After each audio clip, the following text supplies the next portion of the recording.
Bismillahirrahmanirrahim. Assalamualaikum warahmatullahi wabarakatuh. Video kali ini kita akan coba membahas permasalahan hukum tentang peristiwa pembunuhan yang tidak dapat dipidanakan.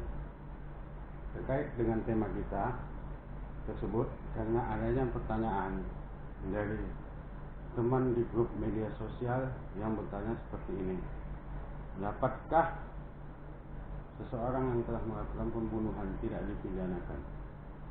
Sebelum kita lanjut ke pembahasan, terlebih dahulu izin berpendapat, koreksi bila salah, kepada praktisi, kepada para ahli, dan juga master. Masuk kita ke pembahasan.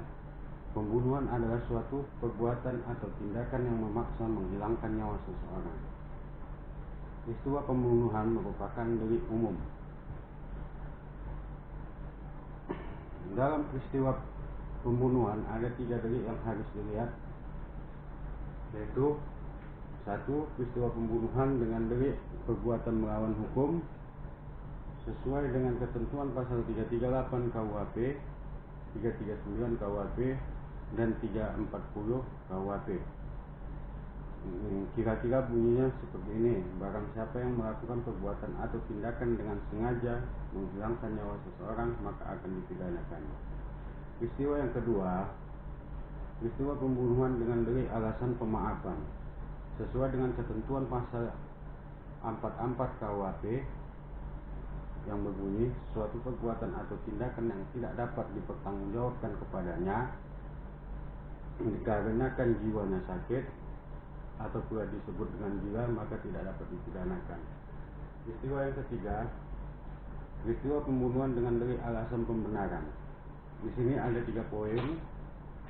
Poin pertama, sesuai dengan ketentuan pasal 48 KUHP yang berbunyi: suatu perbuatan atau tindakan dikarenakan pengaruh daya paksa atau keadaan memaksa atau juga disebut dengan overmark, maka tidak dapat dipidanakan. Poin kedua, sesuai dengan ketentuan pasal 49 KUHP yang berbunyi: suatu perbuatan atau tindakan dikarenakan pembelaan diri atau juga disebut dengan network access, maka tidak dapat dipidanakan. Poin ketiga, sesuai dengan ketentuan pasal 50 KUHP yang berbunyi: suatu perbuatan atau tindakan dikarenakan melakukan amanah undang-undang, maka tidak dapat dipidanakan. Nah, kita masuk ke dalam contoh. Contoh poin pertama, peristiwa dikarenakan pengaruh daya paksa, keadaan memaksa, atau juga disebut dengan overmark. Contohnya seperti ini: seseorang maling yang masuk dalam rumah kita, dan maling tersebut berhasrat ingin menghabisi nyawa kita, dan pada saat itu kita melakukan perlawanan sehingga maling tersebut mati, maka kita tidak dapat dipidanakan. Nah, kita masuk contoh poin kedua. Peristiwa dikarenakan pembelaan diri, juga disebut dengan network access.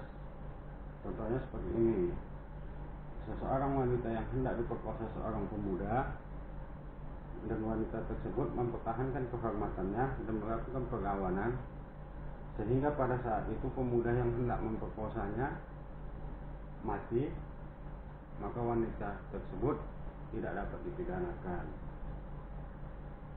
Nah, contoh poin ketiga, peristiwa dikarenakan melakukan amanah undang-undang, yaitu tim regu penembak eksekusi mati, maka tim regu penembak eksekusi mati itu tidak dapat dipidanakan. Kesimpulan, peristiwa pembunuhan yang tidak dapat dipidanakan dilihat dari delik, lokus, dan fokus peristiwa tersebut. Sekian video dari saya, semoga bermanfaat. Thank you for watching.